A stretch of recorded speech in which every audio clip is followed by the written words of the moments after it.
Hello everyone, this is Rohit Kumar here, and you all are watching my geography class. This is the first part of geography, chapter number 1, resources. Today I shall try to explain this various topics in this video. So I hope you will get benefit after watching this video. So let's start. First of all, I want to decide and describe the name of this chapter, resources. Do you know what is the means of resource. हमें सबसे पहले इसके chapter के name को ही explain करना होगा। जैसा कि आप जान रहे हैं, रिसोर्सेज यानी संसाधन। तो all the things which is used to satisfy are called resources. वो सभी चीज़ें जिनसे हमारे जो रिक्वायरमेंट हैं, जितनी भी नीड्स हैं, वो कंप्लीट होती हों, that is called resources. It means हमारी जितनी भी आवश्यकताएं हैं, जैसे हमें भोजन बनाना है तो भोजन बनाने के भोजन है हमारी रिक्वायरमेंट है, उसके लिए हमें जो जो चीज़ें चाहिए जिनसे हमारा भोजन तैयार होगा, that are called resources. Clear? आगे अभी एक्सप्लेन करेंगे, इसमें पूरा कुछ आएगा।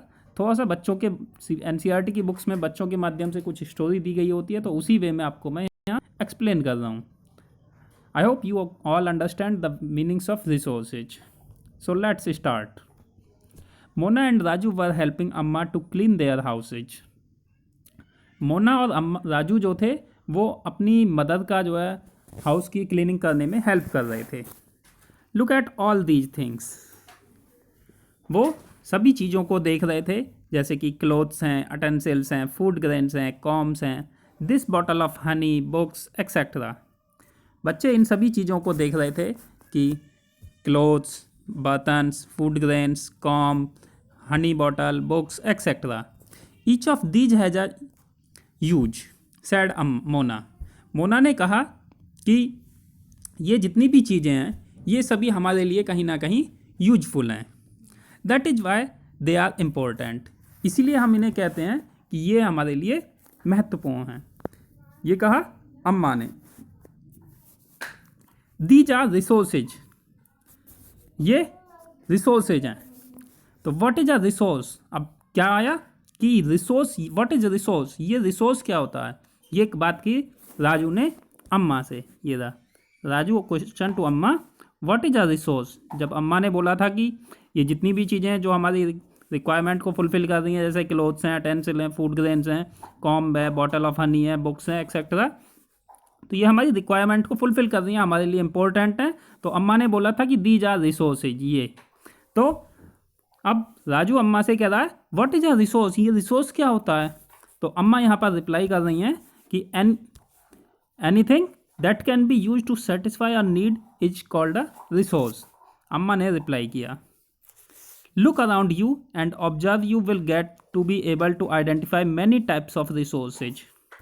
अम्मा ने यहाँ बताया कि हमारे आसपास जितनी भी चीज़ें हैं जिनसे हमारी रिक्वायरमेंट फुलफिल होती हैं, आवश्यकताओं की पूर्ति होती है, वो सभी चीज़ें रिसोर्सेज कहलाती हैं। अम्मा ने फिर रिप्लाई करते हुए कहा कि अपने चारों तरफ देखो, तुम्हें जितनी भी चीज़ें अपने आसपास दिखाई देंगी। द वाटर यू ड्रिंक, पानी जिसे तुम पीते हो, व्हेन यू आर थर्स्टी, जब तुम्हें प्यास लगती है, द इलेक्ट्रिसिटी यू यूज, ये द इन योर हाउस, अपने घर में तुम जो बिजली यूज करते हो, the rickshaw you use to get home from school, school से घर तक आने के लिए या और कहीं प्लेस पर जाने के लिए जो रिक्शा यूज करते हो, the textbook you use to study, अपनी किताबें जिन्हें आप अपनी स्टडी के लिए यूज करते हो, आर ऑल रिसोर्सेज।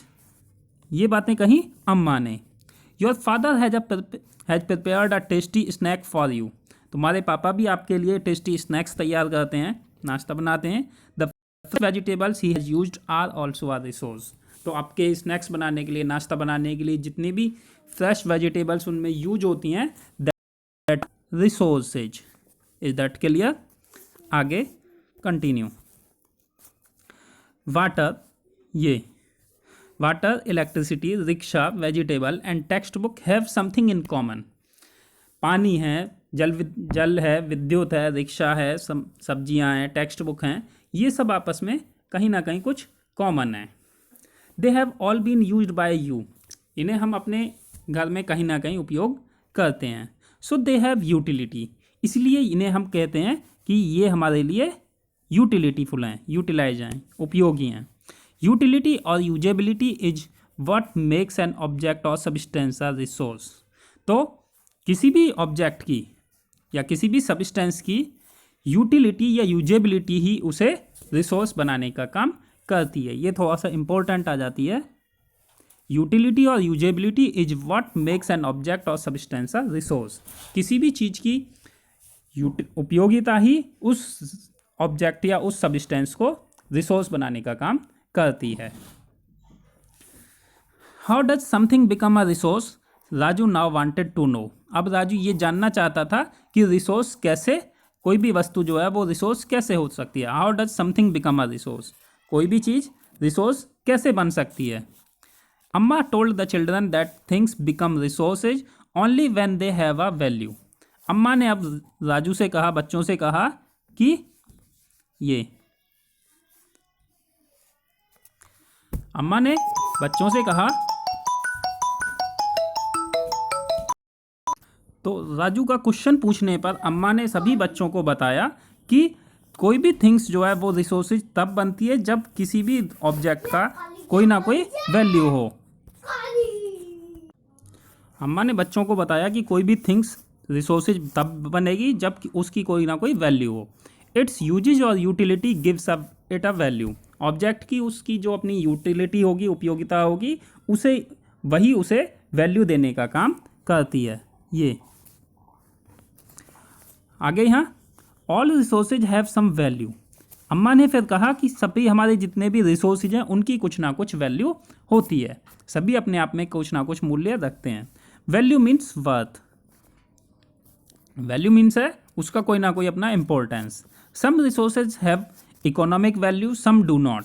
कुछ रिसोर्सेज की अपनी इकोनॉमिक वैल्यू होती है और कुछ की इकोनॉमिक वैल्यू नहीं होती। For examples, metals may have an economic value, a beautiful landscape may not.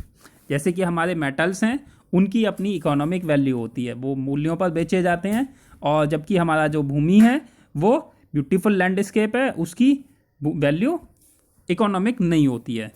Means हमारे लिए वो फ्री ऑफ कॉस्ट है, आप उसे फ्री में देख सकते हो। But both are important and satisfy human needs. लेकिन ये दोनों ही चीज़ें, आपके चाहे मेटल्स हैं या लैंड है, वो दोनों ही ह्यूमन की नीड्स को सेटिस्फाई या फुलफिल करने का काम करते हैं, और दोनों ही इम्पोर्टेंट भी हैं। I hope is this clear. आगे, some resources can become economically valuable with times. कुछ रिसोर्सेज ऐसे होते हैं जो टाइम के साथ इकोनॉमिक वैल्यू बनाने का काम कर सकते हैं। Your grandmother's home remedies have to commercial value today, but if they are patented and sold by a medical firm tomorrow, they could become economically.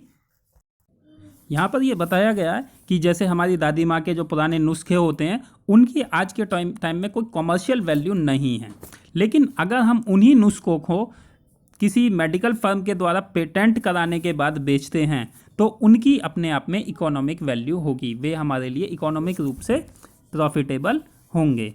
Patent, यहाँ पे पेटेंट दिया है, ये पेटेंटेड। तो patent means the exclusive right over any idea और invention. किसी भी idea या इन्वेंशन को एक्सक्लूसिव राइट के साथ रखना पेटेंट कहलाता है। इट मीन्स कोई भी न्यू आइडिया और इन्वेंशन जिस पर अपना इंडिविजुअल एक्सक्लूसिव राइट हो, इज दैट पेटेंट। आगे नेक्स्ट है, time and technology are two important factors that can change substances into resources. अब दो ऐसे फैक्टर्स हैं, टाइम एंड टेक्नोलॉजी। ये दोनों ऐसे इंपॉर्टेंट फैक्टर हैं जो किसी भी सब्सटेंस को, किसी भी ऑब्जेक्ट को रिसोर्सेज में चेंज करने का रोल प्ले करते हैं। Both are related to the needs of the, दोनों ही पीपल्स की नीड्स से रिलेटेड हैं। People themselves are the most important resource. लोग, व्यक्ति जो हैं वो अपने आप में भी खुद एक रिसोर्स हैं। It is their ideas, knowledge, invention and discoveries that led to a creation of more resources. हमने यहाँ पर कहा कि people themself are the important resource, कि व्यक्ति खुद अपने आप में एक रिसोर्स है, इम्पोर्टेंट रिसोर्स है। उसके अपने जो भी आइडियाज़ हैं, ये उसके अपने विचार, उसका अपना ज्ञान, उसकी अपनी इन्वेंशंस, उसकी अपनी डिस्कवरीज, ये भी बहुत सारे रिसोर्सेज को क्रिएट करने में उस ह्यूमन बीइंग की हेल्प करने का काम करते हैं। आगे, the discovery of fire led to the practice of cooking and other practice processes, while the invention of the wheel ultimately resulted in the development of newer modes of transport। यहाँ दिया गया है ईच डिस्कवरी और invention leads to many others. हर एक नई discovery, कोई भी नया इन्वेंशन बहुत सारे others invention, many other inventions को क्रिएट करने में मदद करता है। यानी एक आविष्कार से आगे कई सारे आविष्कार होने की संभावनाएं बननी शुरू हो जाती हैं। जैसे कि the discovery of fire led to the practice of cooking, आग की खोज होने के बाद ही हम खाना पकाना शुरू कर सके थे, पकाकर खाना शुरू कर दिया। इसी के साथ साथ और बहुत सारी प्रक्रियाएं होनी शुरू हो गई। और आगे इसमें दिया है the invention of the wheel ultimately resulted in the development of newer modes of transport. Wheel का इन्वेंशन हो जाने के बाद ही हमारे जितने भी डिफरेंट टाइप के मोड्स ऑफ ट्रांसपोर्ट हैं उनमें बहुत सारे डेवलपमेंट आज तक होते चले आ रहे हैं। नेक्स्ट आता है the technology to create hydroelectricity. The technology to create hydroelectricity has turned energy in fast flowing water into an important resource. यहाँ पर यह बताया गया है कि हमने फास्ट फ्लोइंग वाटर को, यहाँ ये बताया जा रहा है कि हमने किस तरह से हाइड्रो टेक्नोलॉजी का यूज करके हाइड्रो इलेक्ट्रिसिटीज़ को क्रिएट किया है, और जो पॉसिबल हो सका है बहुत तेज़ी से बहते हुए वाटर को एनर्जी में कन्वर्ट करने से। और इसी तरह इसकी मदद से ही हमने एक एनर्जी का इम्पोर्टेंट रिसोर्स आज के टाइम में अचीव कर लिया है। दोबारा से समझा देता हूँ, टेक्नोलॉजी की मदद से हमने हाइड्रो इलेक्ट्रिसिटी को प्राप्त किया है या बना सके हैं, और जो वो पॉसिबल हुआ है फास्ट फ्लोइंग वाटर का एनर्जी में टर्न होने की वजह से। और ये आज के टाइम में हमारा जो इन्वेंशन है हाइड्रो इलेक्ट्रिसिटी, वो हमारे लिए एज ए इम्पोर्टेंट रिसोर्स के रूप में काम आ रहा है। आगे यहाँ एक डेफिनेशन दिया टेक्नोलॉजी। दिस इज टेक्नोलॉजी,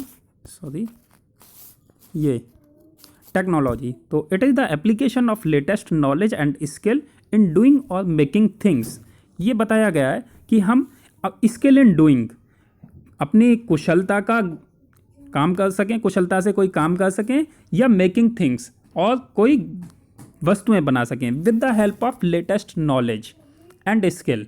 अपनी स्किल्स की योग्यता के आधार पर और अपने न्यू नॉलेज के अकॉर्डिंग, लेटेस्ट नॉलेज के अकॉर्डिंग हम कोई भी काम करते हैं, डूइंग करते हैं, या कोई वस्तु नई चीज़ बनाते हैं, तो दैट इज़ द टेक्नोलॉजी। हम नई तकनीक के अपने नए नवीनतम ज्ञान और अपनी कुशलता के आधार पर ही किसी चीज़ को बना रहे हैं, तो वो सब प्रौद्योगिकी या टेक्नोलॉजी की मदद से ही संभव है।